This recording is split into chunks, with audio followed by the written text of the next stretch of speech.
आप सबको मेरा नमस्कार। और बात ये है कि अम, आपको पता है मुझे हिंदी ठीक से पता नहीं। और हिंदी बोलूँगी तो गलत पलत तो होगा ही। प्लीज़ मेरा गलतियों को ना खराब सोचना, माफ़ कर देना। चलिए, ये जो मैं स्टोरी बोलने जा रही हूँ, ये बहुत समय पहले मैं इंग्लिश में ये स्टोरी बताई थी और मुझे ये स्टोरी बहुत ही पसंद आया था। ये नारद मुनि के बारे में, और ये स्टोरी मैंने रामचरितमानस में पढ़ी थी। तो पहली बात है, ये स्टोरी मैं क्यों बोलने जा रही हूँ, क्योंकि इसमें से इतना बड़ा शिक्षा सीखना है। जो उड़िया में कहते हैं, गर्भ गंजन नर हरि दर्पे दियंती गर्भ हरि। इसका मतलब है, भगवान ने किसी का गर्व नहीं सहन करते हैं। अगर उनके सामने कोई गर्व दिखाया तो वो बड़ा माने उसका गर्व अहंकार को चकनाचूर कर देते हैं। इसलिए ये कहावत है उड़िया में। चलिए, कैसे ये कहावत कैसे सही है, इसका एग्जाम्पल देती हूँ। ये स्टोरी, जैसे एक बार नारद मुनि ने हिमालय के ऊपर तपस्या करने लगे। आपको पता ही है, वो हमेशा नारायण नारायण नाम जप करते हैं और बहुत बड़ा भक्त है। जब वो तप में मग्न थे, तब उनको देख के इंद्र जी ने मतलब देवताओं के राजा जो है वो डर गए। उनको तो हमेशा डर रहता है, कोई अगर बहुत जोरदार तपस्या करते हैं तो इंद्रों को बड़ा डर होता है। तो वो नारद मुनि का तप भंग करने के लिए कोशिश करने लगे। बहुत सारे अप्सराओं के भेजे, और जब अप्सराओं के द्वारा कुछ भी नहीं हो पाया, फिर वो कामदेव को भेजे। कामदेव आए, अपना वो करामती दिखाए, लेकिन कुछ भी नहीं हुआ। नारद जी बड़ा मन से, ध्यान से और प्रेम से तपस्या में मग्न रहे। ये देख के कामदेव भी वापस आ गए और इंद्र जी के सामने बोले कि मैं हार मान गया, मैं कुछ नहीं कर सकता। तभी इंद्र जी को और कुछ चारा ही नहीं था, चुपचाप बैठे। फिर नारद जी ने बहुत दिन ऐसे तपस्या करने से बाद, जब उनका तपस्या खत्म हुआ, उनका मन में बहुत बड़ा सा अहंकार पैदा हुआ कि मैं सबसे बड़ा तपस्वी हूँ। लॉर्ड माने महादेव जी का तपस्या तो कामदेव एक बार भग्न कर दिया था, मन तोड़ दिया था, लेकिन मेरा नहीं कर पाया। इसीलिए वो वही बात बोलने के लिए शिव जी और माता पार्वती के पास कैलाश जाके पहुँचे। नारद जी आने का, शिव जी तो अंतर्यामी है, उनको सब कुछ पता था। वो मन में हंसने लगे, लेकिन बोले कि अरे नारद मुनि, मेरा तो आज भाग्य है, आप तो बहुत खुश नजर आ रहे हो, और आपका शरीर में क्या तेज निकल रहा है, क्या बात है, आप इतना खुश क्यों हो? फिर नारद जी ने बोला, महादेव जी, पहले नारद जी उनको प्रणाम किया, सम्मान दिखाया और उनका मंत्रोच्चारण किए।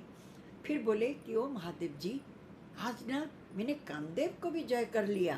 कामदेव आया और मेरा तपस्या भंग करने के लिए कोशिश कर रहा था, लेकिन कुछ नहीं कर पाया। फिर महाजी बोले, वो बहुत बड़ी बात है। अरे वाह, आप कामदेव क्या कर सकता है, आप तो सबसे बड़े तपस्वी हो और सबसे बड़े भक्त हो। लेकिन नारद जी, एक बात, ये बात आप जाके विष्णु जी के सामने मत बोलिए। फिर नारद जी मन में सोचा, ये महादेव जी विष्णु जी के पास जाने के लिए क्यों मना करते हैं? वो सुनने से कितना खुश होंगे। कुछ बोले नहीं, चुपचाप उनसे विदाई लेके माता पार्वती और शिव जी को प्रार्थना करके फिर वैकुंठ आके पहुँचे। वैकुंठ में जब पहुँच गए, विष्णु को तो आपको पता है, वो भी तो अंतर्जामी है ना, भगवान तो एक ही है, हरिहर में कुछ भी फर्क नहीं है। फिर विष्णु जी ने अंतर मने मन में मन हंसने लगे। फिर बोले कि अरे नारद मुनि, आप तो बड़ा तेजस्वी, पहले से भी और ज़्यादा तेजस्वी लगते हो और बहुत खुश नज़र आ रहे हो, क्या बात है? फिर नारद जी ने बड़ा प्रसन्नता के साथ बोले, हे महाप्रभु, मैं ना आज शिव जी का तपस्या तो कामदेव ने तोड़ दिया था, लेकिन मेरा तपस्या नहीं तोड़ पाया। फिर विष्णु ने सोचने लगे, विष्णु जी ने, कि लो, नारद जी के मन में अभी घमंड आ गया, माने अहंकार आ गया, उसको तो तोड़ना ही पड़ेगा। फिर बोले क्यों? नहीं नहीं, आपको कैसे, आपको तो कोई नहीं छू सकते। फिर नारद जी ने बोला कि हे प्रभु, माया मुझे कुछ नहीं कर सकता है। जब कामदेव ने कुछ नहीं कर पाया तो माया क्या करेगा? भगवान ने बोले कि हाँ हाँ, आपने बिल्कुल सही कहा, माया आपके पास भी हार मान जाएगी। ऐसे बोले।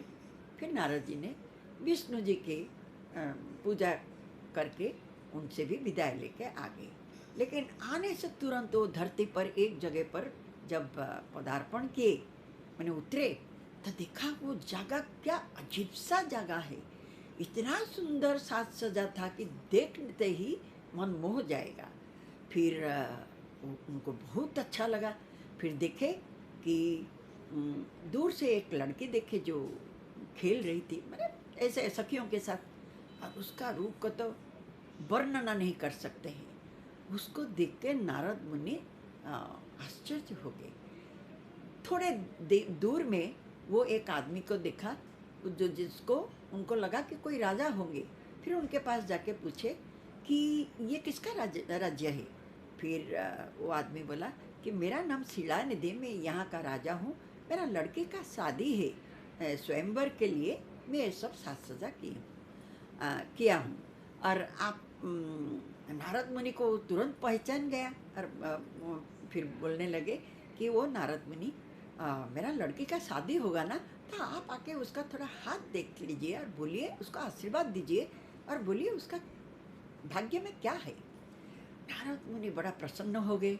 फिर उनके साथ आए तो देखा वही लड़की, जब राजा ने बुलाई, उसका नाम श्रीमती थी, तो वो बुलाने लगी कि श्रीमती थोड़ा इधर आ। तो जो लड़की को नारद जी ने देखे थे वही लड़की श्रीमती है, और उसका रूप तो क्या वर्णनातीत, इतनी सुंदर है। नारद जी उसका हाथ देख के दंग रह गए। उसके हाथ में ये था कि वो जिसको भी शादी करेगा वो सबसे महान, सबसे सुंदर, सबसे योग्य और सबसे श्रेष्ठ होगा। तो नारद जी ने ये सब बता दिए। बता के फिर शिलानिधि ने बोला कि हे मुनिवर, आपको मेरा अनुरोध है कि आप स्वयंवर में जरूर आना। फिर नारद जी ने हाँ करके उधर से तुरंत वैकुंठ भागने लगे। वैकुंठ में पहुंच के बड़ा जल्दी जल्दी से बोले, हे महाप्रभु। विष्णु ने बोला, अरे नारद जी, अभी अभी तो आप आए थे, फिर कुछ जरूरी काम हुआ क्या? नारद जी ने बोला कि हे प्रभु, मुझे ये बार थोड़ा आपका मदद चाहिए, मुझे थोड़ा आपका रूप दे दीजिए ना। फिर विष्णु जी ने बोला, मेरा रूप? क्यों ना, मुझे दे दीजिए ना, आपका वो हरि रूप ये दे दीजिए, तब मैं बाद में आपको बताऊंगा। फिर विष्णु हंसने लगे, बोला हाँ हाँ क्यों नहीं, तथास्तु। और नारद जी ने जल्दी जल्दी से विष्णु जी से पास से आ गए। आके जब पहुँचे इनका शिलानिधि के राज्य में, तब स्वयंवर चल रहा था। उनको लगा मैं हरि रूप मांग के आया हूँ, तो मुझसे ज़्यादा सुंदर कौन हो सकता है, लड़के मुझे ही चुनेगी। ये सोच के बड़ा घमंड, माने बड़ा गर्व से वो स्वयंवर हॉल में प्रवेश करने लगे। जब घुसने लगे, देखे कि बहुत सारे राजा, सुंदर राजा सब बैठे हुए हैं। और ये तमाशा देखने के लिए शिव जी का गण भी आए थे, क्योंकि उनको पता था नारद जी कुछ गड़बड़, विष्णु के पास गए हैं मतलब कुछ तो गड़बड़ होगा। और विष्णु जी का द्वारपाल जो जय विजय, वो भी थे दूसरे रूप में। फिर धीरे धीरे जितने सारे राजा उधर से बैठे थे, नारद जी को देख के हंसने लगे। लेकिन नारद जी सोचे थे कि शायद मेरा रूप देख के वो लोग इतना खुश हो गए हैं। कुछ बोले नहीं, क्योंकि अपना रूप वो खुद ही देखे नहीं थे। फिर थोड़े देर के बाद श्रीमती ने वर्णमाला माने वरमाला पकड़ के सभा के गृह में प्रवेश की। वो फिर सबकी ओर से एक बार नज़र डाली, सब राजाओं के ऊपर। लेकिन धीरे धीरे नारद जी के पास जब आके पहुँचे तो नारद जी को देखे जोर से हंसने लगी और उनको क्रॉस करके आगे चली गई। फिर नारद जी दंग रह गए, ये क्या है। मैंने सोचा था मुझे ही वरण माला मैंने माला पहने गई, लेकिन वो तो आगे चली गई। और थोड़ी देर के बाद देखा एक राजा खड़े थे, उनकी गले में हाथ लगा दिए। फिर नारद जी को बड़ा गुस्सा आया और उन्हीं के पास जो शिवगण और विष्णुगण बैठे थे वो जोर से हंसने लगे। वो क्यों हंस रहे हैं वो करके नारद जी ने भागे बिल्कुल अपना चेहरा देखने के लिए, मुझे देख के क्यों सब हंस रहे हैं। जब आईने में जाके अपना चेहरा देखे, आईने या पानी में किसी में मुझे याद नहीं है, जब चेहरे देखे तो वो देखा कि उनका मुंह जो बंदर की तरह दिखता है, बंदर का मुंह है। तो उनको बहुत ही गुस्सा आया।